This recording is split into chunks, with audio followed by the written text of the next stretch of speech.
খারাপ কাজ যতই ছোট হোক এগুলাকে অবহেলা করা যাবে না, তুচ্ছ মনে করা যাবে না, এগুলা তুচ্ছ করা যাবে না, খারাপ কাজের মধ্যে লিপ্ত হওয়া যাবে না। যদি কোনো সময় খারাপ কাজ হয়ে যায়, শয়তানের দুকায়, নফসের দুকায়, দুনিয়ার দুকায় পড়ে, তাহলে দেরি না করে সাথে সাথে তওবা করবেন।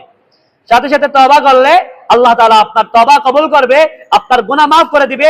এই গুনার খালি জায়গাকে আল্লাহ তাআলা নেকি দ্বারা ভরিয়ে দিবে। সুবহানাল্লাহ।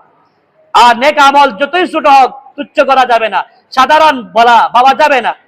কারণ সাধারণ একটা নেক আমল আপনার নাজাতের জরিয়া হতে পারে, জান্নাতে যাওয়ার মাধ্যম হতে পারে, উসিলা হতে পারে। এর জন্য নেক আমল যতই ছোট হোক এগুলা অবহেলা করা যাবে না, ছাড়া যাবে না। আর গুনার কাজ যতই ছোট হোক এগুলা অবহেলা করে, তুচ্ছ মনে করে গুনার কাজের মধ্যে লিপ্ত হওয়া যায় না। আপনি যদি সাধারণ একটা ছোট গুনাহকে তুচ্ছ মনে করে বারবার করতে থাকেন, তাহলে এই গুনাহ ছোট হলেও আপনার জন্য কবিরা গুনাহ হয়ে যাবে, আপনার জন্য কবিরা গুনাহ হয়ে যাবে। এজন্য গুনাহকে ছোট বাবা যাবে না।